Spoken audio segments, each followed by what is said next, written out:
Kita bersyukur pada malam hari ini kita boleh kembali berkumpul untuk belajar firman Tuhan. Saudara, kalau kita melihat kehidupan kita, perjalanan hidup kita ini terikat dengan satu waktu. Waktu di mana kita hidup dalam dunia ini, waktu yang linier, terus berjalan dan tidak pernah kembali. Dan kalau kita membicarakan tentang waktu, saudara, maka kita memikirkan waktu di dalam pengertiannya ada dua macam waktu. Ya. Yang pertama namanya kronologi waktu. Kronologi waktu yaitu waktu yang berjalan secara kronologi. Ya. Jam 1, jam 2, jam 5, ya, itu kronologi. Ya. Ada urutan waktu. Lalu juga ada hari, Senin, Selasa, Rabu, Kamis, ya. Atau bulan, ya. Itu waktu-waktu yang sifatnya kronologi. Tapi di samping adanya waktu kronologi, tapi juga ada waktu yang namanya momentum. Momentum atau kesempatan-kesempatan dalam hidup ini. Kalau dalam bahasa Yunani itu ada istilah kairos, ya. Yang kairos itu suatu momentum, suatu kesempatan. Ya. Yang kronologi itu kronologi. Ya. Kronologi kadang-kadang membuat menjadi suatu rutinitas. Tiap pagi kita bangun, kita kerja, kita tidur, bangun lagi. Itu kronologi. Nah, kairos itu ada momen-momen di dalam kronologi itu ada waktu-waktu yang punya nilai. Ya. Atau memiliki makna tersendiri. Ya. Umpamanya dalam hidup manusia itu ada waktu untuk lahir, itu waktu yang spesial, ya, momen yang diingat. Lalu juga ada waktu, umpamanya waktu kita menikah, nah itu momen yang punya nilai juga, kita ingat hari pernikahan kita. Atau momen dimana kita ini yang punya momen waktu kita jatuh sakit kronis. Nah, itu momen yang diingat, saudara. Tapi di antara momen-momen dalam hidup kita ini, saudara, ada momen yang penting di dalam kehidupan manusia yang punya nilai di dalam kekekalan, yaitu momen manusia boleh bertemu dengan Tuhan. Nah, bertemu dengan Tuhan, mengenal Kristus, bertobat, percaya Yesus, itu momen yang punya nilai kekekalan, sudah bisa bertemu dengan Tuhan secara pribadi. Aspek itu kadang-kadang ada momen-momen yang khusus dalam kehidupan saudara. Saudara boleh mengalami hadirat Tuhan di dalam kehidupan saudara. Ya mungkin dalam waktu saudara beribadah kepada Tuhan tiap hari Minggu. 1 tahun itu 52 minggu. Tapi seringkali kita melihat kita hanya melewati momen-momen hari Minggu hanya sekedar rutinitas. Tapi di tengah-tengah rutinitas kadang-kadang saudara merasakan ada firman Tuhan yang begitu kuat berbicara. Engkau merasakan kehadiran Tuhan di situ. Dan momen itu menjadi momen yang punya nilai di dalam rohani atau kekekalan. Ada juga orang melihat momen bagaimana waktu ikut retreat, kemudian bertobat terima Tuhan, menyerahkan diri menjadi hamba Tuhan. Nah itu menjadi kairos dalam hidup seseorang untuk boleh mengalami pertemuan dengan Tuhan secara pribadi. Saya tidak tahu pengalaman perjalanan saudara sebagai anak Tuhan. Ada berapa waktu saudara boleh mengalami kehadiran Tuhan, pertemuan dengan Tuhan secara personal, yang kadang-kadang punya dampak di dalam kehidupan saudara. Saudara, Allah itu maha hadir, Allah maha tahu, Allah selalu hadir, tapi seberapa jauh kita boleh mengalami secara khusus kehadiran Tuhan yang akan berdampak dalam kehidupan saudara sekalian. Saudara, kalau kita melihat dalam kehidupan anak-anak Tuhan, contohnya kita kehidupan Yakub. Kehidupan Yakub itu punya momen pada waktu dia bergumul di depan Tuhan sampai contohnya bergumul pada waktu dia melarikan diri daripada kakaknya yang dia habis menipu. Dia bertemu dengan Tuhan pada waktu dia tertidur di batu, ada tangga sampai ke langit. naik turun, adanya malaikat naik turun. Itu momen yang punya nilai bertemu dengan Tuhan. Dia nggak sadar tempat itu Allah tuh hadir. Atau dia waktu mau kembali bertemu dengan kakaknya, dia bergulat dengan Tuhan, sampai akhirnya Tuhan pukul pangkal pahanya sehingga dia terpelecok dan pincang. Itu momen yang punya nilai. Dia mengalami hadirat Tuhan yang khusus. Dibanding dengan puluhan tahun dia berjalan dengan Tuhan, tapi momen itu punya nilai sejarah.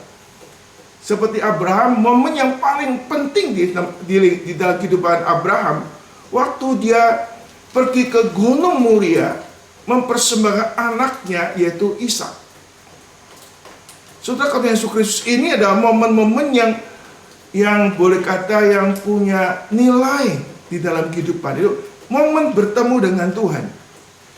Saudara, kata Yesus, kita hari ini melihat bagaimana kita akan mengulang sekilas bagaimana Allah menyatakan kehadirannya di Gunung Sinai. Ini pengalaman yang spesial.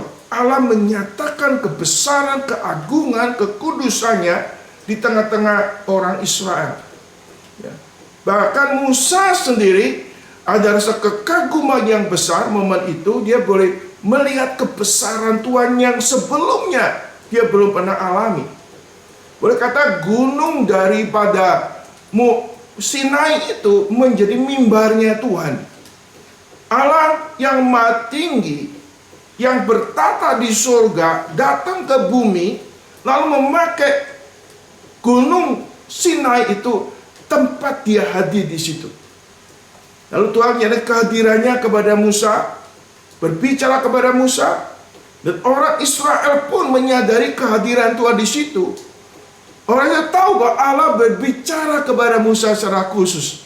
Dan ini jadi momen orang boleh mengalami hadirat Tuhan.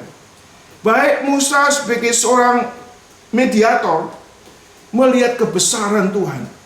Orang Israel, Harun, Hur, imam-imam, boleh kata ini momen yang sangat memiliki nilai rohani dalam kehidupan mereka. Allah hadir dengan cara yang spektakuler sehingga mereka bagaimana boleh memiliki perasaan hormat dan takut kepada Tuhan. Saudara, Allah bukannya sekedar menyatakan Dia Allah yang maha besar, yang maha agung, maha mulia, tapi Allah ingin menyatakan rencananya dan kehendaknya di dalam kehidupan orang Israel. Saudara, kita akan kembali melanjutkan pembahasan kita, saudara. Dan kita boleh melihat Allah memakai mimbar Gunung Sinai itu menyatakan kehadirannya untuk berbicara kepada orang Israel. Dan Allah memakai Musa menjadi mediator atau nabi, juru bicara Allah untuk menyatakan kehadirannya. Saudara, mari kita kembali membuka di dalam Keluaran pasal yang ke-19. Ayat ke-16 sampai ayat yang ke-25 ya. Lalu turunlah Musa dari gunung mendapatkan bangsa itu. Disuruhnyalah bangsa itu mengkuduskan diri, dan mereka pun mencuci pakaiannya.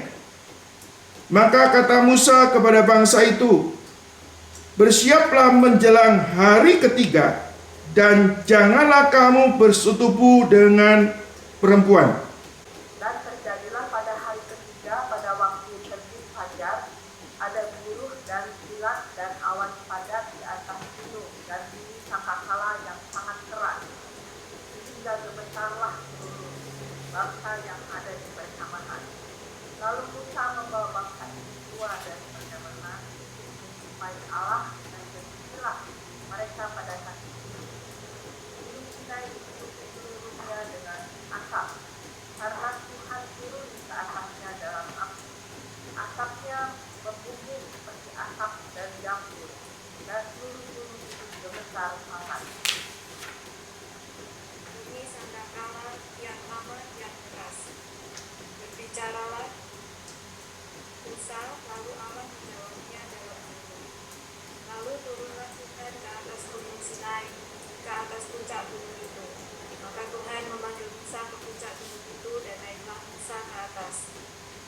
Tuhan berfirman kepada Musa, "Turunlah, peringatkanlah kepada bangsa itu, supaya mereka jangan menembus pendapatan Tuhan hendak lihat-lihat, sebab tentulah banyak dari mereka akan binasa." Juga para imam yang datang mendekat kepada Tuhan dan Tuhan memutuskan dirinya, supaya Tuhan jangan melanda mereka.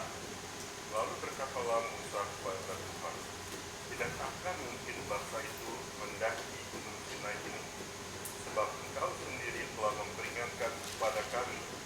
Demikian, pasanglah batas sekeliling gunung itu, dan nyatakanlah itu kudus." Lalu Tuhan berfirman kepadanya, "Pergilah, turunlah, kemudian naiklah pula, engkau beserta Harun.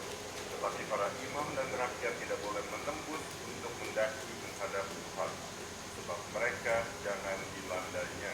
Turunlah Musa mendapatkan bangsa itu dan menyatakan hal itu kepada mereka. Ya saudara, kita melihat di dalam pembahasan minggu lalu bagaimana Allah berbicara kepada orang Israel dengan pengantara Musa. Allah memberikan tahu kepada orang Israel melalui Musa bagaimana Allah telah menyelamatkan orang Israel dari perbudakan di Mesir untuk menjadi milik Tuhan. Saudara, lewat pelajaran yang lalu kita memahami bahwa orang Israel boleh menerima keselamatan daripada Tuhan. Ya. Tuhan menyelamatkan dari perbudakan di Mesir untuk menjadi umat Allah. Nah, kita melihat ada beberapa hal yang penting yang kita perlu pelajari, saudara, di dalam ayat yang sudah kita baca. Secara umum, saudara, kita melihat ayat 1 sampai ayat 18 itu menyatakan karya keselamatan yang Tuhan berikan kepada orang Israel. Ya. Maaf, artinya ini Keluaran pasal 1 sampai pasal ke-18 adalah menceritakan karya penyelamatan Allah bagi bangsa Israel. Dan pasal 19 sampai pasal 24 itu menyatakan bagaimana Allah menyatakan hukumnya kepada orang Israel. Orang Israel sebagai orang yang sudah menjadi bangsa milik Tuhan, maka Allah memberikan undang-undang atau ketetapan bagaimana mereka harus bersikap atau berespon kepada Tuhan. Lalu kita melihat, saudara, di dalam pasal 25 sampai 24 di mana Allah memberikan peraturan bagaimana mereka itu beribadah kepada Tuhan. Nah, ini secara umum kita boleh melihat, dan kitab Keluaran itu boleh kata kalau dikaitkan dengan perjanjian baru, saudara, ini membicarakan tentang keselamatan. Ya. Orang Israel diselamatkan seperti orang percaya diselamatkan oleh anugerah Tuhan. Ya. Tuhan menyelamatkan orang Israel seperti Tuhan menyelamatkan kita dalam perjanjian baru. Kita diselamatkan semata-mata oleh anugerah Tuhan, bukan oleh karena kebaikan kita atau usaha kita. Semata-mata anugerah Tuhan kita diselamatkan. Nah, setelah kita diselamatkan, kita masuk di dalam satu perjanjian Tuhan. Kita sebagai umat perjanjian Tuhan, di mana kalau dalam PL Musa menjadi pengantara, ya, antara orang Israel dengan Allah, atau antara Allah dengan orang Israel. Ada covenant, ada perjanjian, ya. Dan di dalam PB kita memahami bahwa pengantara itu disempurnakan di dalam pribadi Kristus. Musa boleh kata menjadi suatu tipologi pada Kristus. Kristus sekarang menjadi pengantara antara manusia dengan Allah, antara Allah dan manusia. Yesus satu-satunya pengantara antara manusia dengan Allah. Saudara, ini ada sesuatu hal yang perlu kita sadari. Ya. Kita di dalam Perjanjian Baru, apa yang dilakukan oleh Allah pada orang Israel itu suatu gambaran apa yang Kristus sudah kerjakan di dalam kehidupan saudara dan saya. Berikutnya saudara, kita melihat ya, setelah Allah menyatakan kehendaknya kepada orang Israel melalui Musa, lalu kita melihat bahwa Allah menyatakan kekudusannya di hadapan orang Israel, di mana orang Israel yang sudah menerima anugerah Tuhan harusnya mereka bagaimana berespon kepada Tuhan. Tuhan ingin supaya orang Israel bagaimana mereka mentaati Tuhan dan menghormati Tuhan. Kita melihat pada waktu Musa menyatakan kehendak Tuhan atau menyatakan perjanjian Allah dengan orang Israel, mereka boleh menjawab, kami akan melakukan firman Tuhan. Tapi setelah kita mengetahui saudara, bahwa orang Israel akhirnya bahkan sebelum mereka meninggalkan Gunung Sinai, mereka sudah tidak taat kepada Tuhan. Mereka sudah membuat lembu emas yang membuat Allah itu murka. Musa pun melihat orang Israel yang tegar tengkuk itu saudara. Sampai setelah Musa mendapatkan hukum Allah itu, 2 loh batu, Musa itu boleh kata menghancurkan loh batu itu. Lalu Tuhan memberikan loh batu yang kedua. Di sini kita melihat saudara bahwa orang Israel di dalam kehidupan mereka nggak sungguh-sungguh bagaimana mereka taat dan menghormati Tuhan. Nah pada saat ini saudara, setelah Tuhan menyatakan perjanjiannya kepada orang Israel, lalu kita melihat Allah ingin menyatakan bagaimana orang Israel itu boleh memiliki sikap yang hormat kepada Tuhan. Nah pasal ke-19 ayat ke-16 yang sudah kita baca tadi saudara, gimana Tuhan memberikan sesuatu keadaan di mana orang Israel tidak boleh langsung untuk mendekat Tuhan. Musa sebagai pengantara antara Allah dengan orang Israel. Dan kita akan masuk di sini saudara, kita boleh melihat karakter Tuhan, sifat Tuhan. Sudah katakan di sini saudara, dan terjadilah pada hari ketiga, pada waktu terbit fajar, ada guru, ada kilat, ada awan yang padat, dan bunyi sangkakala, sehingga gemetarlah seluruh bangsa yang ada di perkemahan itu. Saudara, ini momen Allah menyatakan kebesarannya, kemuliaannya. Saudara, kita melihat pada waktu Allah berkomunikasi dengan orang Israel melalui Musa, ya, kita melihat ini komunikasi yang rutin, yang biasa. Allah berbicara, ya, lalu Musa menjadi juru bicara Allah, berkata kepada Musa. Dan ini suatu komunikasi yang boleh kata sudah menjadi suatu rutinitas. Tapi di tengah-tengah rutinitas ini Allah ingin menyatakan kehadirannya yang spesial, yang tidak biasanya. Yaitu apa?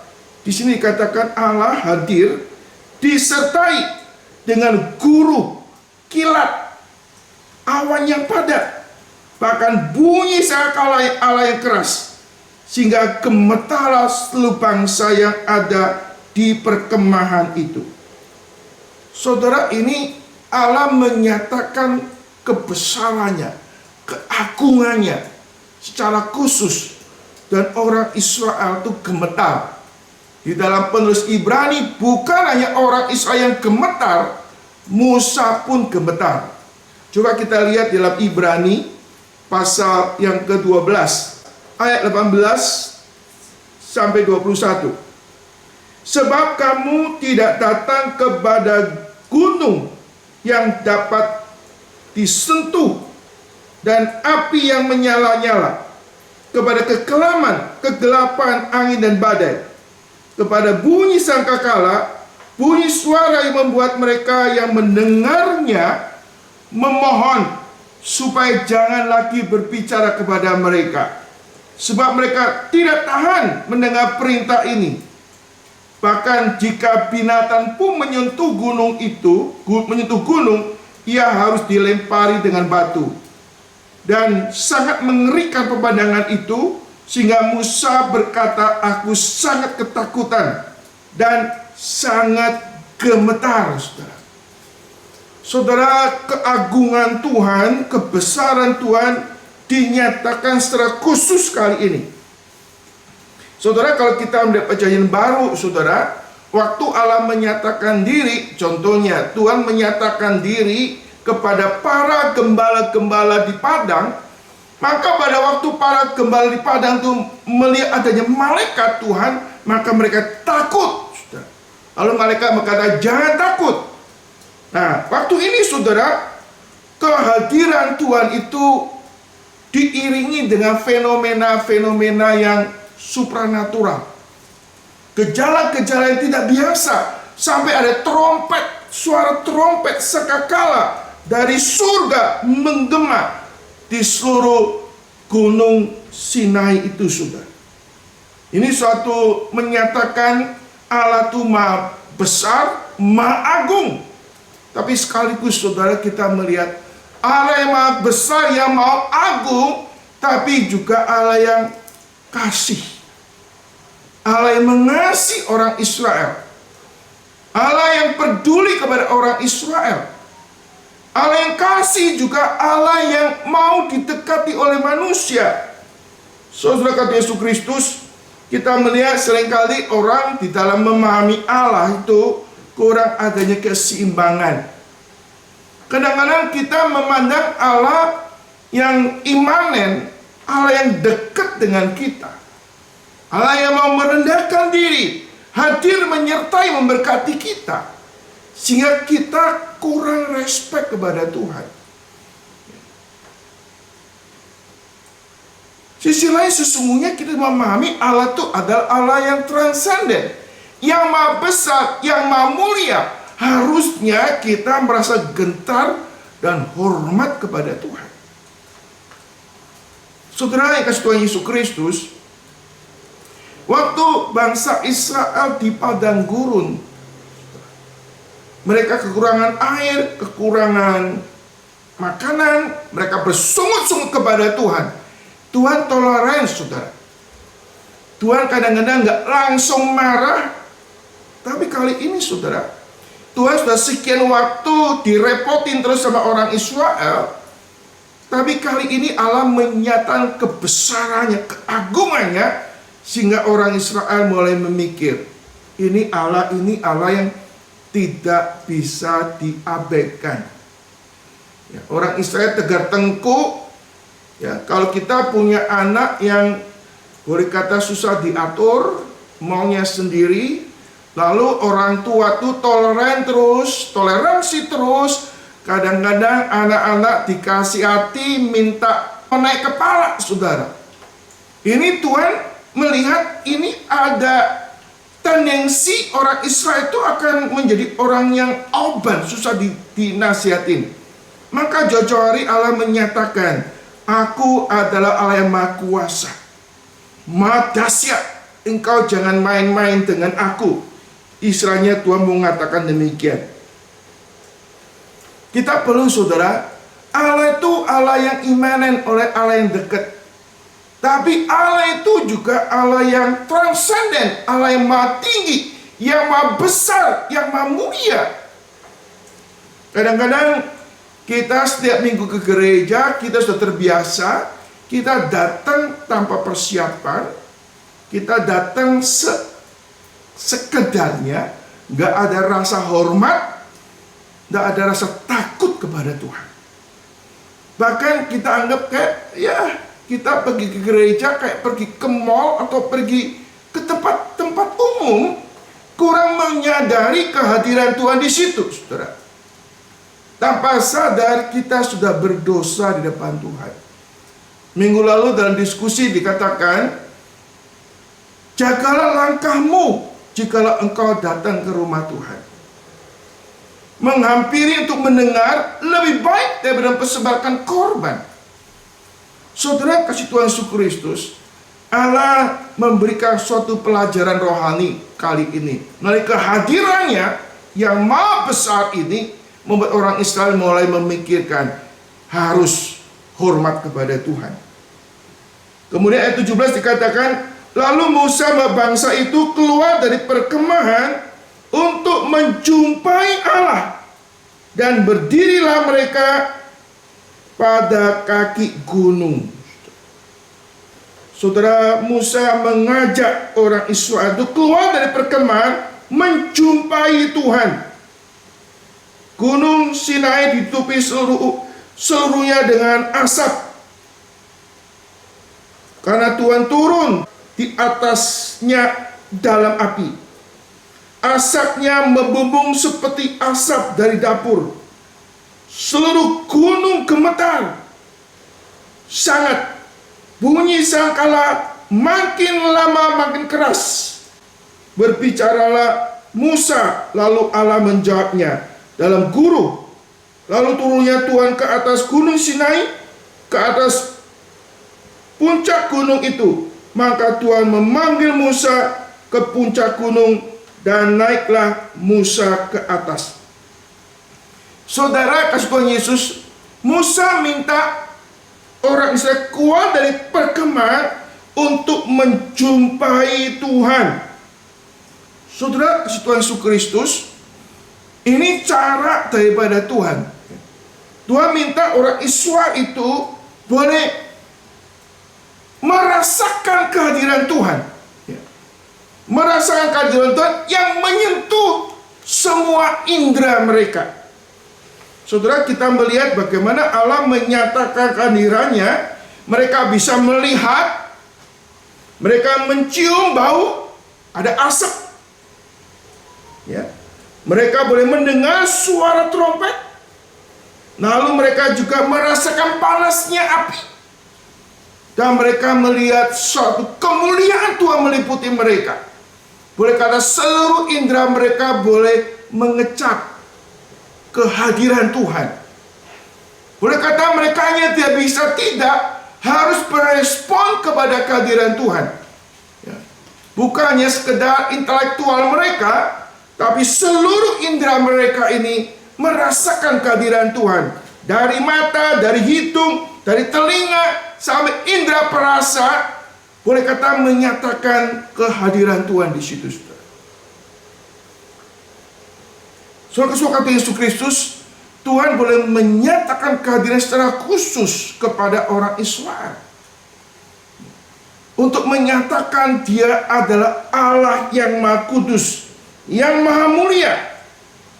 Saudara, Musa sebagai pengantara Tuhan mengajak seluruh orang Israel untuk mendekat kepada Tuhan. Tapi tetap ada jarak. Karena Musa adalah mediator Tuhan. Orang tidak bisa langsung ketemu Tuhan, tapi melalui Musa. Nah, Musa di juru bicara Allah.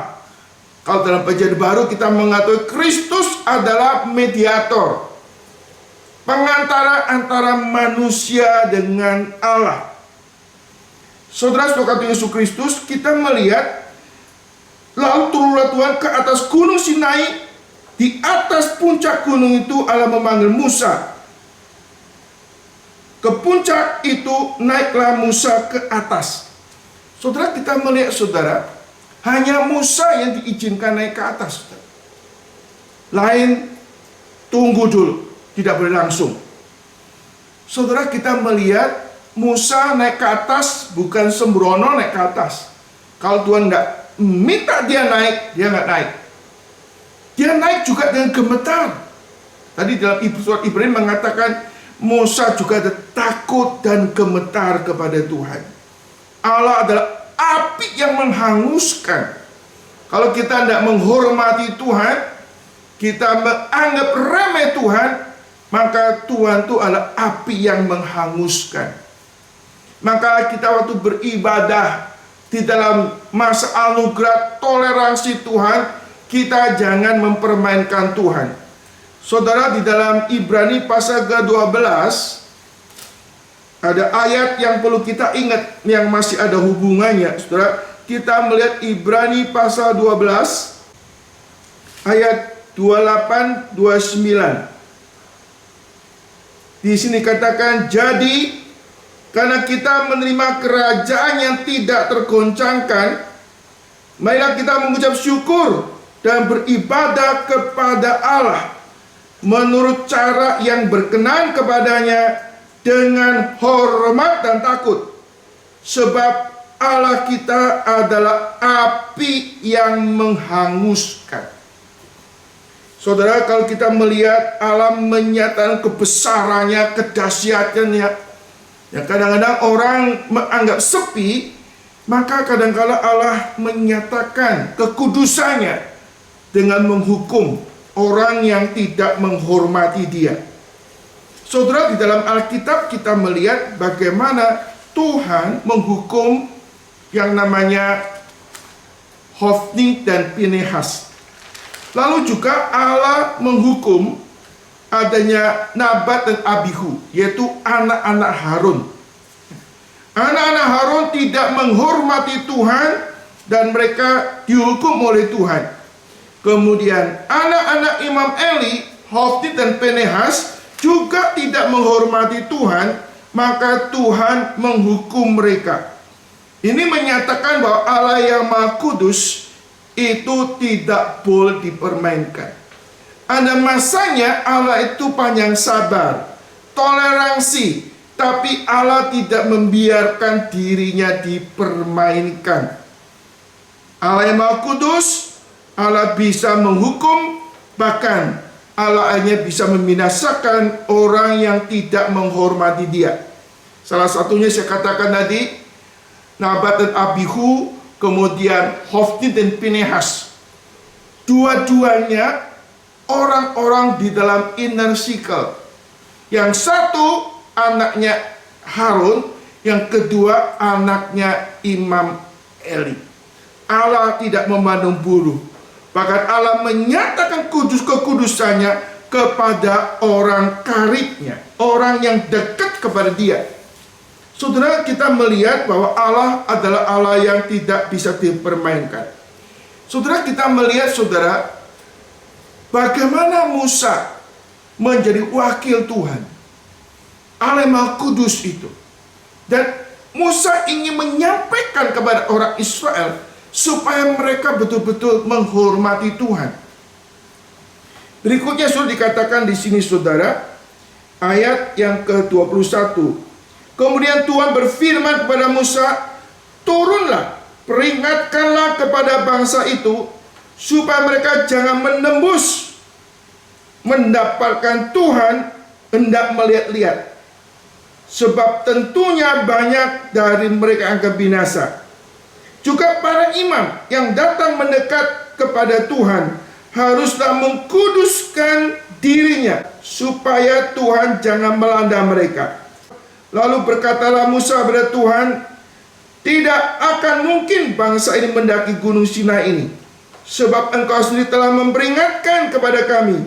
Demikian pasrahlah batas keliling gunung ini dan menyatakanlah itu kudus. Saudara kasih Tuhan Yesus Kristus, Musa memperingatkan supaya orang Israel itu boleh menjaga jarak begitu rupa, dan mereka jangan langsung untuk datang melanggar akan batas mereka untuk datang kepada Tuhan. Tuhan berfirman, pergilah, turunlah, kemudian naiklah pula engkau berserta Harun dengan para imam, dan rakyat tidak boleh menembus untuk mendaki menghadap Tuhan, supaya mereka jangan dilandanya. Saudara, kita melihat Allah yang Maha Kudus. Saudara, bangsa Israel adalah bangsa yang mendapatkan anugerah Tuhan. Dia adalah bangsa yang kudus, dikuduskan untuk menjadi milik Tuhan. Dikuduskan untuk melayani Tuhan. Dan ini adalah suatu privilege, saudara. Saudara, kita melihat di dalam perjanjian lama ada jarak antara Tuhan dan manusia. Dan manusia perlu pengantara, yaitu Musa, untuk mendekat kepada Tuhan.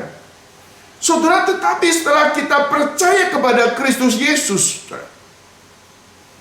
kita semua adalah imam-imam di depan Tuhan. Kita adalah orang-orang kudus yang langsung bisa berelasi dengan Tuhan melalui imam besar kita, yaitu Kristus Yesus. Ini ada anugerah Tuhan. Saudara, dalam perjanjian lama manusia nggak bisa langsung berelasi dengan Tuhan lewat pengantara, itu Musa. Tapi sekarang di dalam Kristus kita boleh damaikan dengan Allah, kita boleh menikmati persekutuan dengan Tuhan di dalam Kristus. Kita boleh kata mendekati Tuhan tidak lagi di dalam ketakutan akan penghukuman. Kenapa? Kristus telah mati di kayu salib. Kristus telah mati menggantikan kita. Dan darahnya itu menjadi korban pendamaian. Sehingga kita bisa langsung berelasi dengan Allah melalui Kristus. Saudara, di dalam tafsiran daripada John Calvin menceritakan bahwa setiap orang Kristen itu imam di hadapan Tuhan. Di dalam Kristus kita imam di depan Tuhan. Nah, kita bisa berelasi dan menikmati Tuhan di dalam kehidupan saudara dan saya. Kita tidak lagi di dalam sesuatu keadaan kondisi yang berbeda di dalam PR. Kita di bawah tata anugerah Tuhan dan kita bisa menikmati relasi dengan Tuhan di dalam Kristus. Tapi hal ini jangan sampai membuat kita lalu menganggap itu anugerah murahan. Jadi kita tidak menghormati Tuhan, kita sembarangan kepada Tuhan. Tapi sebaliknya, kita bisa lebih bersyukur dan lebih bersungguh-sungguh di dalam kita mengikut, di dalam kita beribadah dan melayani Tuhan. Saudara-saudara Yesus Kristus, kalau kita melihat di dalam perjanjian baru, saudara, kita melihat bahwa kita boleh menghampiri Tuhan, beribadah kepada Tuhan oleh karena Kristus yang telah menjadi korban pendamaian. Dan kita boleh menikmati itu di dalam Tuhan. Dan itu suatu anugerah Tuhan. Di dalam masa reformasi, maka setiap orang Kristen itu adalah imam di depan Tuhan. Kita bisa langsung berdoa dengan pengantara Kristus kepada Tuhan. Di samping itu, saudara, kita orang Kristen sebagai wakil Tuhan juga untuk membawa orang yang belum percaya untuk boleh mengenal dan percaya kepada Tuhan. Saudara, kalau kita melihat di dalam perjanjian lama, saudara, Musa menjadi pengantar bagi orang Israel saja untuk datang kepada Tuhan. Tapi Kristus tidak. Kristus untuk seluruh bangsa datang kepada Tuhan. Maka kita sebagai orang percaya kepada Tuhan, kita dipanggil menjadi pengikut Kristus, artinya kita juga dipanggil. Ada pelayanan untuk mengajak orang yang belum percaya untuk percaya kepada Tuhan.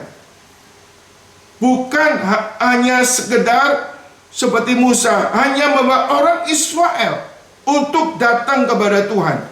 Tapi dalam Kristus ini pengantara semua bangsa datang kepada Tuhan. Demikian juga kita sebagai anak Tuhan, di dalam Kristus kita boleh membawa orang lain datang kepada Tuhan. Mari kita melihat 1 Timotius pasal kedua. Kita membaca ayat ketiga sampai ayat yang kelima. Saya akan baca dulu sekalian. Itulah yang baik, yang berkenan kepada Allah, Juru Selamat kita, yang menghendaki supaya semua orang diselamatkan beroleh pengetahuan akan kebenaran. Karena Allah itu Esa, Esa pula dia menjadi pengantara antara Allah dan manusia, yaitu manusia Yesus Kristus, yang telah menyerahkan dirinya tebusan bagi semua manusia, kesaksian, dan itu kesaksian pada waktu yang ditentukan. Saudara, Kristus menjadi pengantara, bukan hanya sekedar orang Israel, tapi seluruh bangsa datang kepada Tuhan. Kita sebagai anak Tuhan dipanggil juga untuk meneruskan berkat Abraham kepada bangsa-bangsa yang lain yang belum percaya kepada Tuhan. Kristus sebagai pengantara manusia dengan Allah. Kristus berantara semua bangsa kepada Allah. Dan kita sebagai imam-imam yang dipanggil oleh Tuhan, kita juga dipanggil untuk mengajak bangsa-bangsa lain untuk percaya kepada Tuhan. Berikutnya, saudara, kita sebagai bangsa yang kudus, kita dipanggil untuk menyatakan perbuatan-perbuatan Tuhan yang telah Tuhan lakukan dalam hidup kita, supaya orang boleh melihat kehidupan saudara dan saya, supaya mereka boleh mengenal Tuhan yang hidup, yang menyelamatkan kita, dan akhirnya mereka juga boleh mengikut Tuhan melalui kesaksian di dalam kehidupan saudara dan saya. Panggilan orang Kristen menyatakan panggilan untuk menjalankan fungsi sebagai imam bagi bangsa-bangsa lain. Kita boleh membawa orang lain boleh mengenal dan percaya kepada Tuhan. Dan itu yang Tuhan mau kita kerjakan di dalam kehidupan saudara dan saya. Allah menyatakan keagungannya, kebesarannya kepada orang Israel melalui Musa, supaya orang Israel boleh hidup di dalam ketaatan dan hormat kepada Tuhan. Sehingga melalui kehidupan ini suatu kesaksian yang memuliakan nama Tuhan. Dan ini yang Tuhan nyatakan di dalam kehidupan orang Israel pada waktu itu. Saudara, dalam kehidupan saudara dan saya, kita harus bagaimana hidup menjalankan kehendak Allah di dalam kehidupan saudara dan saya. Seperti orang Israel. Orang Israel boleh mengenal Allah secara langsung melalui Musa. Dan bagaimana mereka hidup sebagai umat Tuhan. Nah, kita melihat ini ada suatu persiapan sebelum Allah menyatakan hukum-hukumnya kepada orang Israel. Khususnya ada 3 hukum yang Tuhan berikan, yaitu pertama hukum moral, hukum upacara, dan hukum di dalam kehidupan mereka bermasyarakat. Ada moral law, adanya ceremonial law, dan juga adanya civil law. Dan mereka boleh menyatakan di dalam ketaatan kepada Tuhan dan hormat kepada Tuhan, sehingga melalui kesaksian daripada orang-orang Israel, nama Tuhan dimuliakan, nama Tuhan dipuji-puji, dan nama Tuhan dihormati. Dan ini, saudara, yang Tuhan ingin melalui Musa, bangsa Israel hidup dalam ketaatan dan hormat kepada Tuhan. Kiranya saudara dan saya yang mempelajari firman Tuhan ini, kita mulai belajar bagaimana kita menjadi orang yang menghormati Tuhan dan taat kepada Tuhan. Sehingga melalui hidup kita nama Tuhan dipermuliakan dan kita boleh melayani Tuhan. Hidup diperkenan oleh Tuhan. Maka Tuhan menjanjikan Dia akan memberikan berkat anugerah yang besar di dalam kehidupan kita sebagai anak-anak Tuhan. Orang Israel dalam perjalanannya kita melihat mereka hanya oleh anugerah Tuhan mereka boleh menikmati segala berkat keselamatan. Bukan karena mereka tuh lebih baik daripada bangsa-bangsa lain. Bukan oleh karena mereka bangsa yang lebih besar, tapi semata-mata oleh anugerah Tuhan, bangsa Israel dipilih untuk menerima anugerah keselamatan. Di samping itu, Allah sudah menyelamatkan orang Israel. Allah juga menyatakan, engkau adalah milik harta pusakaku, milikku yang berharga. Engkau adalah kerajaan imamat. Engkau adalah bangsa yang kudus. Artinya melalui pemilihan bangsa Israel menjadi milik Tuhan, Allah memiliki suatu covenant, janji yang akan dilakukan di dalam kehidupan orang Israel. Tuhan hanya minta orang Israel taat dan hormat kepada Dia, maka Allah akan melakukan segala sesuatu yang dijanjikan atas orang Israel. Orang Israel disebutkan juga sebagai umat yang hidup di dalam naungan sayap Tuhan. Saudara, kita mengakui kalau kita naungan sayap Raja Wali atau sayap daripada burung elang itu. Tuhan, kadang-kadang kita melihat elang itu memiliki suatu kebiasaan. Saudara, waktu mereka punya anak itu di sarang. So, anak agak besar, maka burung itu akan, boleh kata, buat sarangnya itu merusak, lalu diminta burung kecil itu untuk terbang. Dan waktu terbang, mereka kadang-kadang, saudara, terbang itu biasanya sarang itu di atas bukit yang tinggi. Maka waktu terbang, sebelum burung itu sampai jatuh ke tanah, maka burung yang besar, ibunya itu bagaimana menukik, kemudian pakai punggungnya untuk menahan kejatuhan anaknya. Dan itu dilakukan berulang-ulang sampai anak burung Raja Wali itu bisa terbang. Maka pada waktu Tuhan setelah menyelamatkan kita masuki suatu kehidupan di dalam didikan dan ujian Tuhan, supaya kita boleh menjadi umat yang kuat, yang taat, yang kudus di depan Tuhan. Itu cara pelatihan Tuhan. Di dalam kehidupan kita, kadang-kadang kita harus mengalami pergumulan, kesulitan, membuat kita bersungut-sungut. Tetapi Tuhan itu seperti seorang ibu yang merawat anak-anaknya, yang menopang anak-anaknya, supaya anaknya itu bertumbuh di dalam kekudusan Tuhan. Makin hari boleh makin menyadari keagungan Tuhan, dan makin taat, dan makin berserah kepada Tuhan. Ini baru permulaan orang Israel keluar dari tanah Mesir. Mereka melewati suatu perjalanan. Sudah kita mengakui bahwa perjalanan ini dilakukan, mereka baru beberapa waktu, beberapa minggu. Kita mengakui mereka keluar dari tanah Mesir itu kurang lebih pada tanggal 15 bulan Nisan. Lalu mereka berjalan, lalu pada awal bulan ketiga, berarti mereka baru jalan 40 hari. Ini persiapan mereka untuk hidup sebagai umat Tuhan. Tuhan persiapkan demikian rupa. Dia boleh mengenal Allah yang Maha Kasih sekaligus Allah yang Maha Kudus.